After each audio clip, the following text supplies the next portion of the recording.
Lahat.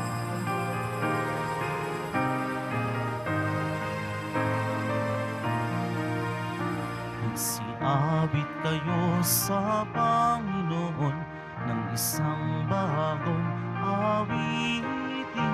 Magsiawit kayo sa Panginoon buong sandaigdigan.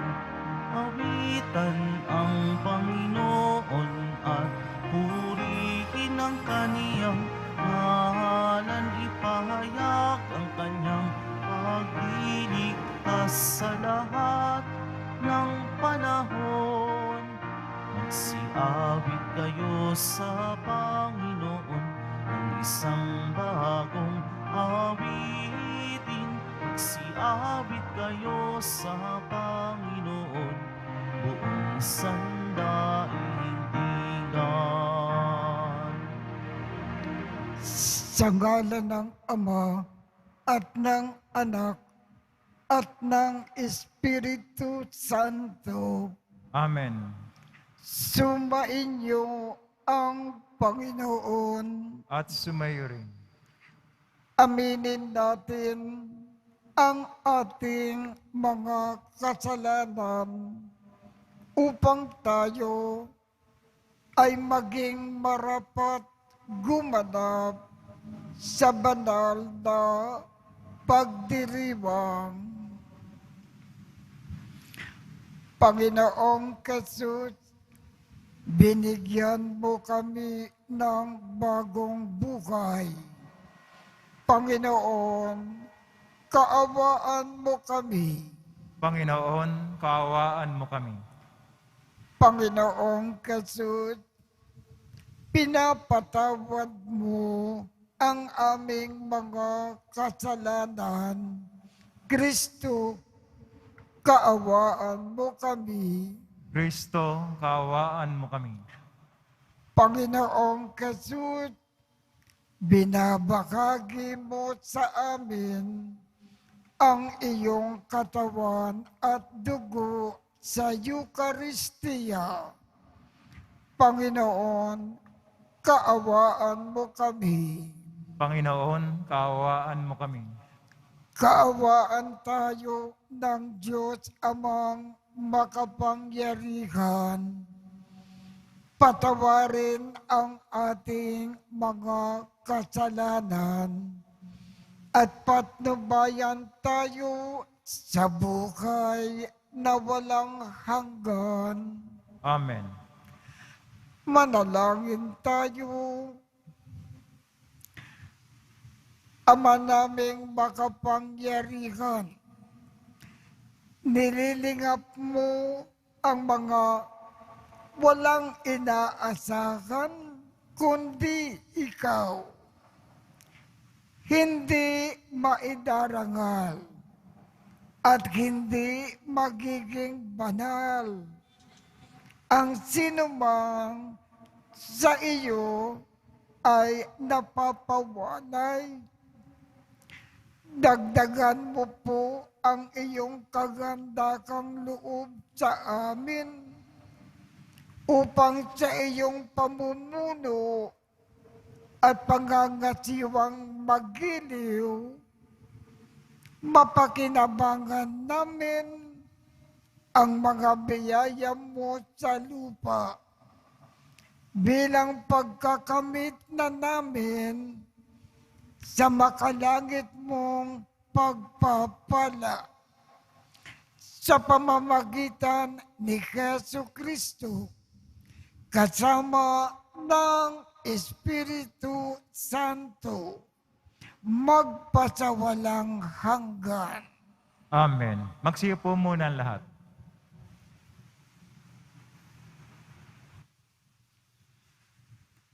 Pagbasa mula sa aklat ni Propeta Jeremias.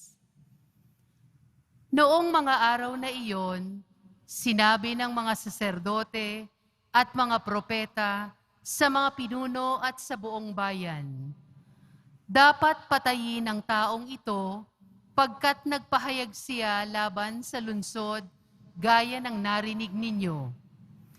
Sinabi naman ni Jeremias sa mga pinuno at mga taong naroon.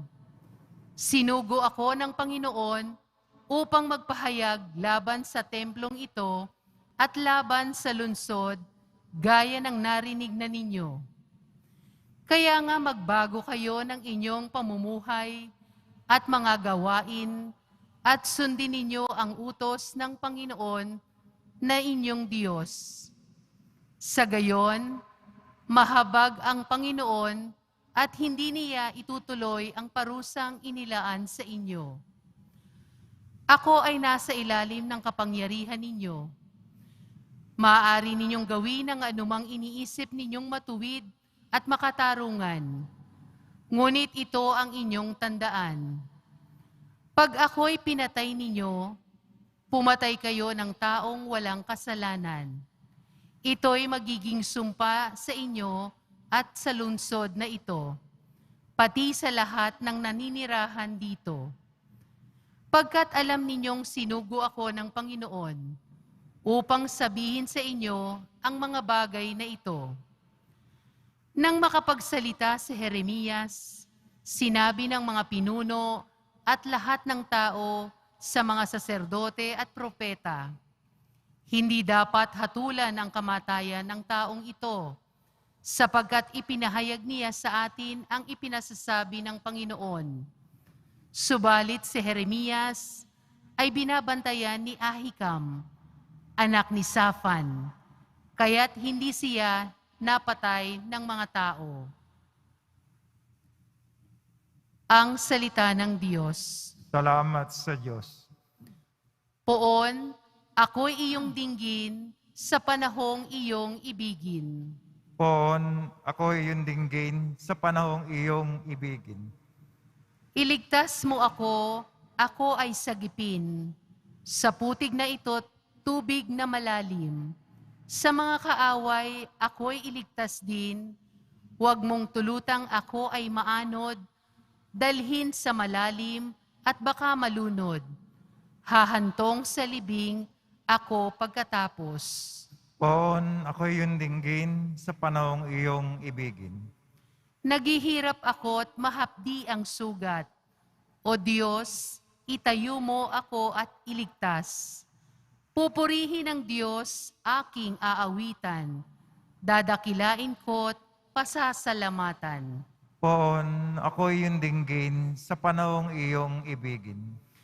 Kung makita ito niyong mga dukha, sila ay sasamba sa laki ng tuwa. Dinirinig ng Diyos ang may kailangan, lingkod na bilanggoy, di malilimutan. Poon, ako iyong dinggin sa panahong iyong ibigin. Magsitayo na po ang lahat.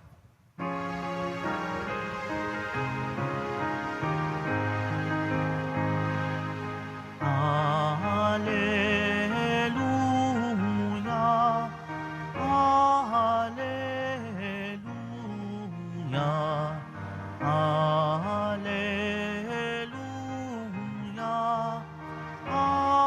Hallelujah. Mapalad ang inuusig sa gawang puspos ng bait, pagkat may kakamting langit. Hallelujah,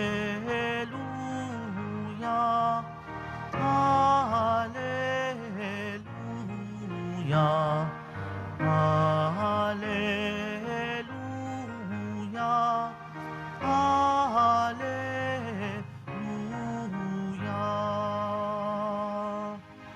Sumain niyo ang Panginoon. At sumayo rin.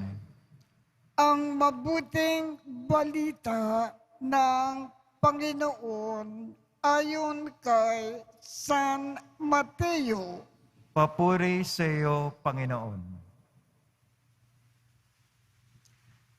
Noong panahong iyon, nang makarating kay Herodes na tetrarka ang balita tungkol kay Jesus, sinabi niya sa kanyang mga lingkod, Siya ay si Juan Bautista na muling nabuhay. Kaya siya nakagagawa ng mga himala. Si Herodes ang nagpahuli, nagpagapos, at nagpabilanggo kay Juan. Ang dakilan ay si Herodias na asawa na kapatid niyang si Felipe. Laging sinasabi ni Juan kay Herodes, hindi matuwid na magsama kayo ng asawa ng iyong kapatid. Ibig ni Herodes na ipapatay si Juan, ngunit natatakot siya sa mga Hudyo sapagkat kinikilala nilang propeta si Juan Bautista. Nang dumating ang kaarawan ni Herodes, sumayaw sa harapan ng mga panauhin ang anak ni Herodias. Labis na nasiyakan si Herodes, kaya't isinumpa niyang ibibigay sa dalaga ang anumang hingin nito. Sa udyok ng kanyang ina ay sinabi ng dalaga, ibigay po ninyo sa akin ngayon din sa isang pinggan ang ulo ni Juan Bautista. Nalungkot ang hari, ngunit dahil sa kanyang pangako na narinig ng mga panauhin, iniutos niyang ibigay iyon sa dalaga. Kaya't pinapugutan niya si Juan sa bilangguan. Inilagay ang ulo sa isang pinggan at ibinigay sa dalaga. Dinala naman ito ng dalaga sa kanyang ina. Dumating ang mga alagad ni Juan, kinuha ang kanyang bangkay at inilibing. Pagkatapos, ibinalita nila ito kay Jesus. Ang mabuting balita ng Panginoon. Pinupuri ka namin, Panginoong Hesukristo. Magsiupo muna ang lahat. Bakit ba si Juan Bautista ay pinapugutan ng ulo ni Herodes? Pinatay ni Herodes. Si Herodes kasi ay may itinuturong mali sa mga tao sa pamamagitan ng kanyang masamang halimbawa. Ano ba itong mali na ginagawa ni Herodes? At maling itinuturo ni Herodes sa mga tao sa pamamagitan ng kanyang masamang halimbawa. Si Herodes kasi ay kinakasama niya ang asawa ng kanyang kapatid na si Felipe. Inasawa niya ang asawa ng kanyang kapatid na buhay pa.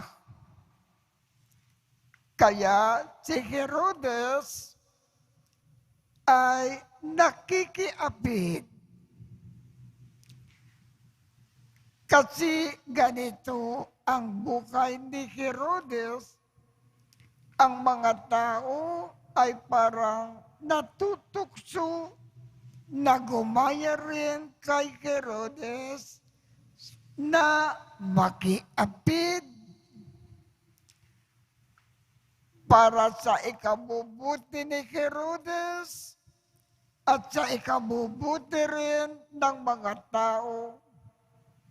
Pinagsasabikan ni Juan Bautista si Herodes ng paulit-ulit na itigil na ang kanyang pakikiapid.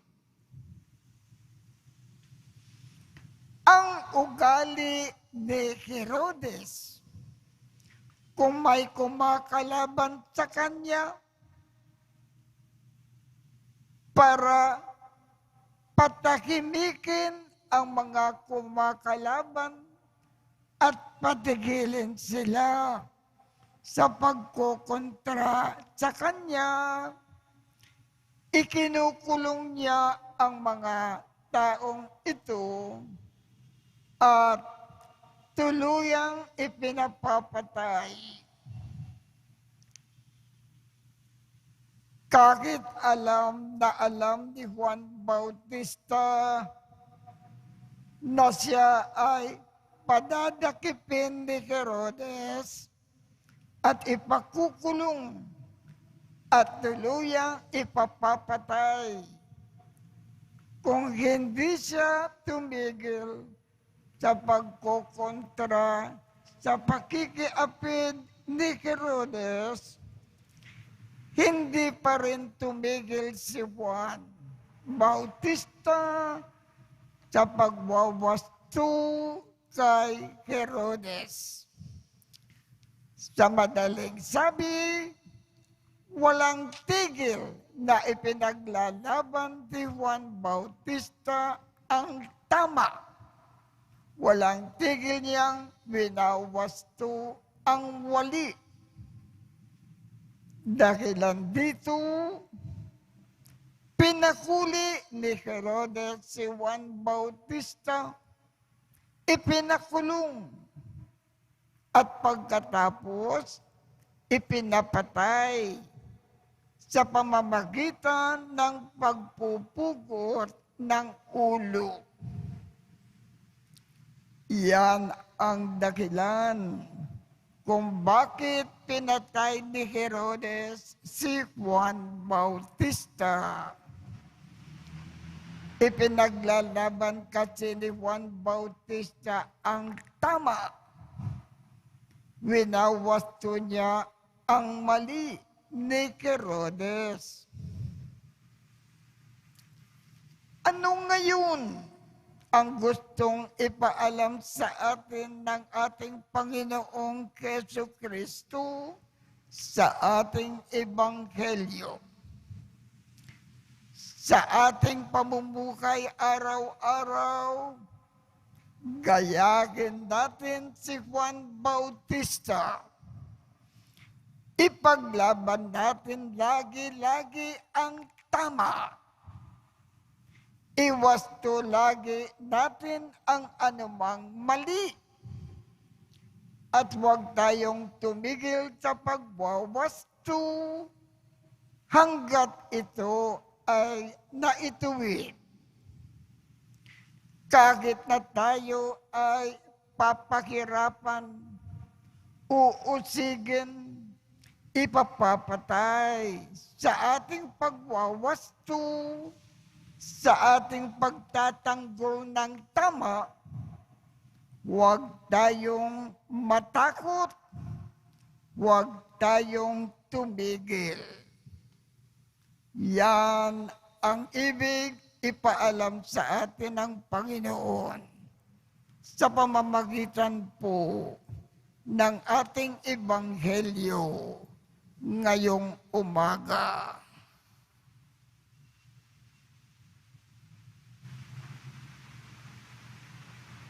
Magsitayo na po ang lahat.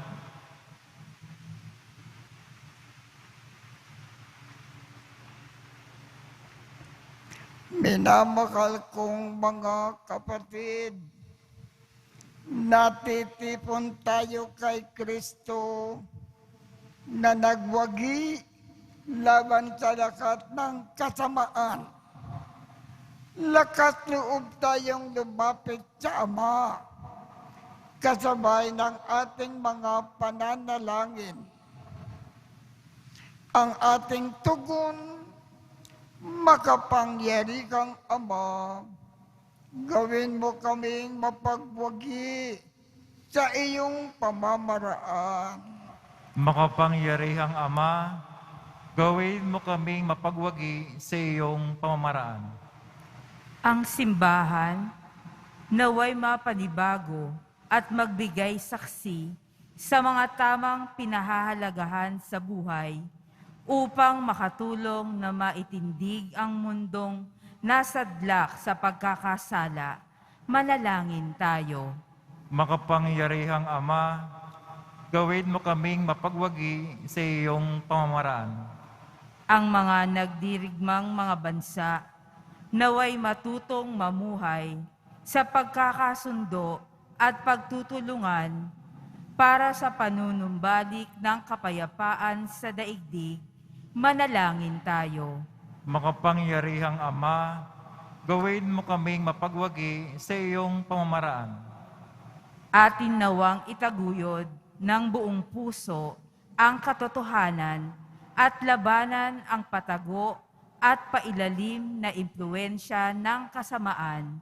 Manalangin tayo. Makapangyarihang Ama, gawin mo kaming mapagwagi sa iyong pamamaraan.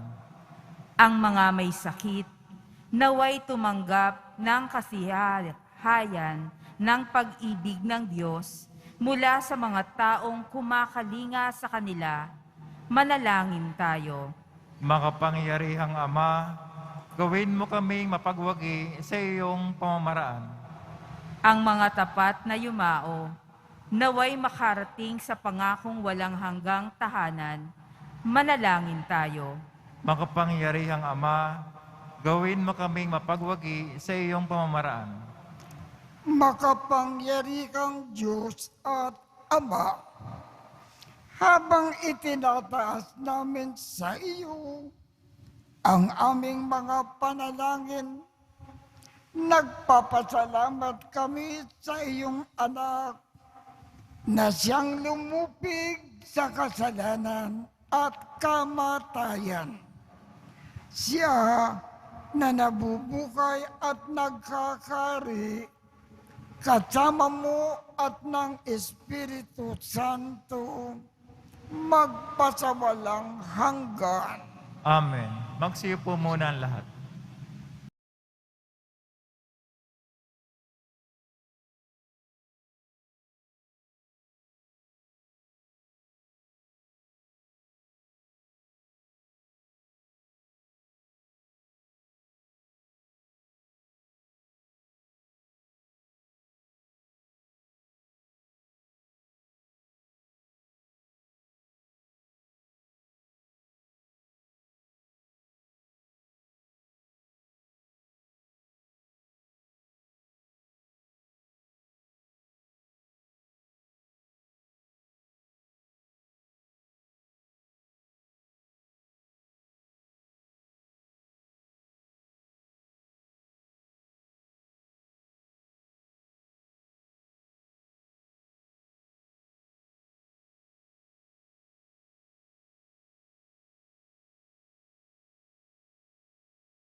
Magsitayo na po ang lahat.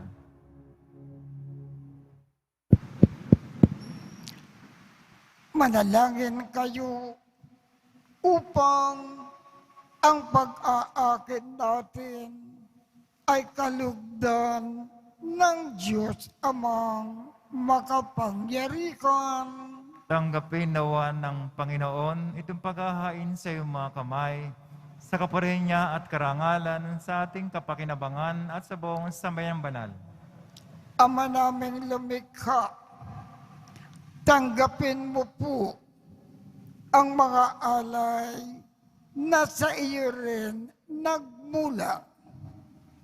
At ngayon ay aming ginaganap sa iyong dambana upang sa aming ginaganap na pagdiriwang ang iyong paglingap ay magtaguyod sa tanan at magpabanal sa aming pamumuhay sa kasalukuyan at mag-akay sa amin sa ligayang walang katapusan sa pamamagitan ni Jesu Kristo kasama ng Espiritu Santo magpasawalang hanggan. Amen. Sumainyo ang Panginoon. At sumayo rin. Itaas sa Diyos ang inyong puso at diwa. Tinaas na namin sa Panginoon. Pasalamatan natin ang Panginoong ating Diyos. Marapat na siya ay pasalamatan. Ama naming makapangyarihan, tunay ngang marapat na ikaw ay aming pasalamatan sa iyong paglingap at kagandakang loob. Ang tao ay nilikha mo at pinangangasiwa sa sansinukob. Sa kangat mo na siya ay iwastong lubos, siya ay pinagdusa mo sa kanyang pagtalikod. Sa iyong paggiliw, iyong ipinakintulot na makabalik siya sa pamamagitan ni Kristo Jesus. Kaya kaisa ng mga anghel na nagsisiawit ng papuri sa iyo nang walang kumpay sa kalangitan, kami ay nagbubunyi sa iyong kadakilaan. Santo, Santo, Santo, Panginoon Diyos na manghukbo, napupuno ang langit at lupa ng kadakilaan mo, o sana sa kaitaasan. Pinagpala ng paririto sa ngalan ng Panginoon, o sana sa kaitaasan. Magsilod po ang lahat. Ama naming banal, ikaw ang bukal ng tanang kabanalan. Kaya't sa pamamagitan ng iyong Espiritu, gawin mong banal ang mga kaloob na ito upang para sa amin ay maging katawan at dugo ng aming Panginoong Jesucristo. Bago niya pinagtiisang kusang loob na maging handog, hinawakan niya ang tinapay. Pinasalamatan kanya. Pinaghati-hati niya iyon. Iniabot sa kanyang mga alagad at sinabi, tanggapin ninyong lakat ito at kanin. Ito ang aking katawan na ikahandog para sa inyo.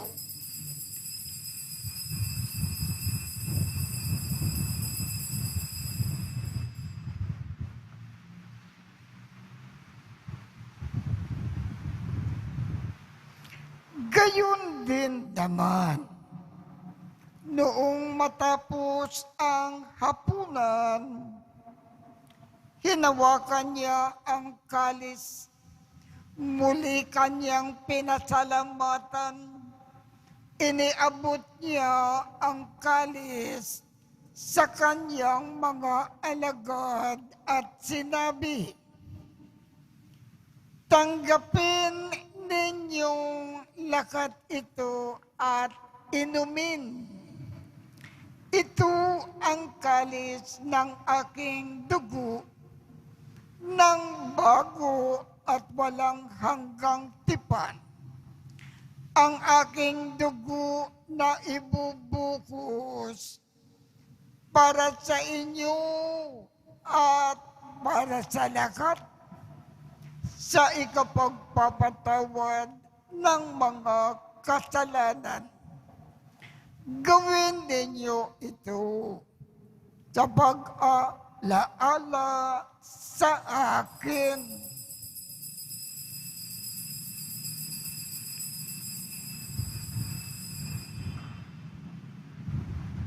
Magsitayo na po ang lahat. Ipagbunyi natin ang misteryo ng pananampalataya. Kristo'y namatay, si Kristo'y nabuhay, si Kristo'y babalik sa wakas ng panahon. Ama, ginagawa namin ngayon ang pag-aalala sa pagkamatay at muling pagkabuhay ng iyong anak. Kaya iniaalay namin sa iyo ang tinapay na nagbibigay buhay at ang kalis na nagkakaloob ng kaligtasan. Kami ay nagpapasalamat dahil kami ay iyong minarapat na tumayo sa harap mo para maglingkod sa iyo. Isinasamo namin kaming magsasalo-salo sa katawan at dugo ni Kristo ay mabuklod sa pagkakaisa sa pamamagitan ng Espiritu Santo. Ama, lingapin mo ang iyong simbakang laganap sa buong daigdig. Puspusin mo kami sa pag-ibig. Kaisa ni Francisco, aming Papa, Jose, aming Obispo, at ng Tanang Kaparian. Alalakanin mo rin ang mga kapatid naming nakimlay nang may pag-asa na sila ay muling mabubuhay. Gayon din ang lahat ng mga pumanaw. Kaawaan mo sila at patuloyin sa iyong kaliwanagan. Kaawaan mo at pagindapatin kaming lahat na makasalo sa iyong buhay na walang wakas. Kaisa ng mahal na Birhen Maria na ina ng Diyos, ng kabiyak ng puso niyang si San Jose, kaisa ng mga apostol at ng lahat ng mga banal na namukay dito sa daigdig ng kalugod-lugod sa iyo. maipagdiwang nawa namin ang pagpupuri sa ikararangal mo sa pamamagitan ng iyong anak na aming Panginoong Jesucristo. Sa pamamagitan ni Kristo, kasama niya at sa Kanya, ang lahat ng parangal at papuri ay sa iyo, Diyos Amang makapangyarihan, kasama ng Espiritu Santo, magpasawalang hanggan. Amen.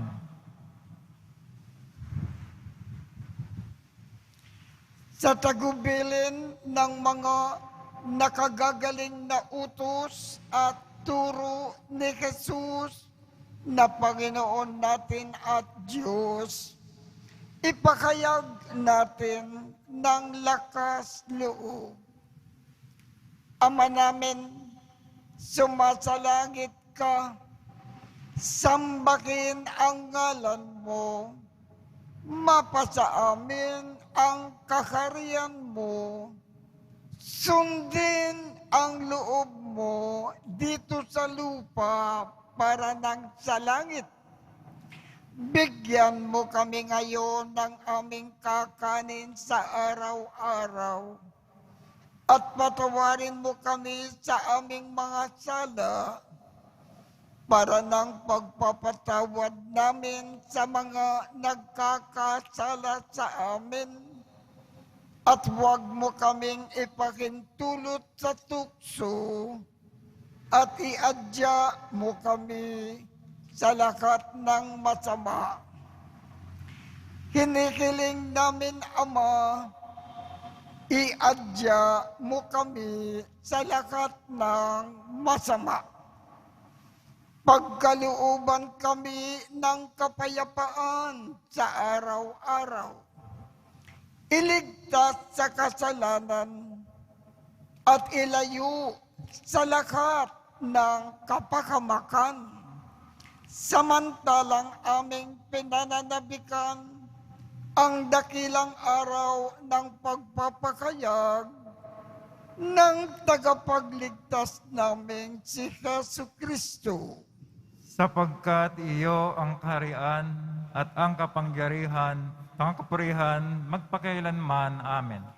Panginoong Jesucristo, sinabi mo sa iyong mga apostol, kapayapaan ang iniiwan ko sa inyo, ang aking kapayapaan ang ibinibigay ko sa inyo. Tungkayan mo ang aming pananampalataya at huwag ang aming mga pagkakasala. Pagkalooban mo kami ng kapayapaan at pagkakaisa ayon sa iyong kalooban, kasama ng Espiritu Santo, magpasawalang hanggan. Amen. Ang kapayapaan ng Panginoon ay laging sumainyo. At sumayo rin. Magbigayan tayo ng kapayapaan sa isa't isa. Kordero ng Diyos na nag-aalis ng mga kasalanan ng sanlibutan, maawa ka sa amin. Kordero ng Diyos na nag-aalis ng mga kasalanan ng sanlibutan, maawa ka sa amin. Kordero ng Diyos na nag-aalis ng mga kasalanan ng sanlibutan, pagkaloob mo sa amin ang kapayapaan. Magsilod po ang lahat. Ito ang kordero ng Diyos. Ito ang nag-aalis ng mga kasalanan ng sanlibutan. Mapalad ang mga inaanyayahan sa kanyang piging. Panginoon, hindi ako karapat-dapat na magpatuloy sa iyo, ngunit sa isang salita mo lamang ay gagaling na ako.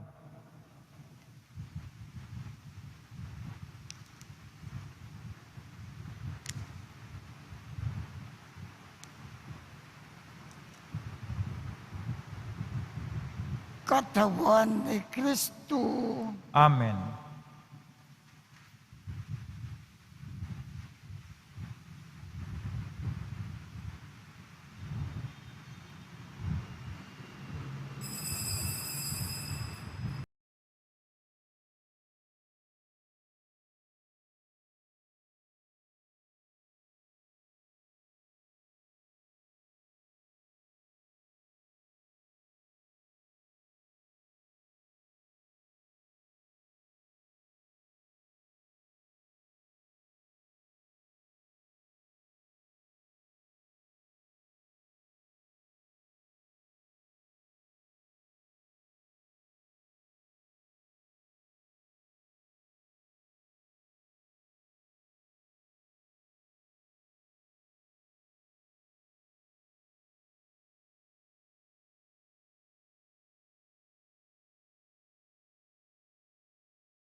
Ama naming mapagmahal, pinagsalukan namin sa banal na pakikinabang ang alaalang walang kupas ng iyong anak na nag-alay ng sarili niyang buhay para sa aming kaligtasan. Ipagkaloob mo po ito ay magdulot ng pag-unlad sa ipinamana niya sa aming pagliligtas bilang tagapamagitan kasama ng Espiritu Santo magpasawalang hanggan. Amen. Sumainyo ang Panginoon At sumayo rin. at pagpalain kayong lahat ng makapangyarihang Diyos, Ama, Anak, at Espiritu Santo. Amen. Tapos na po ang misa. Humayo tayong mapayapa. Salamat sa Diyos.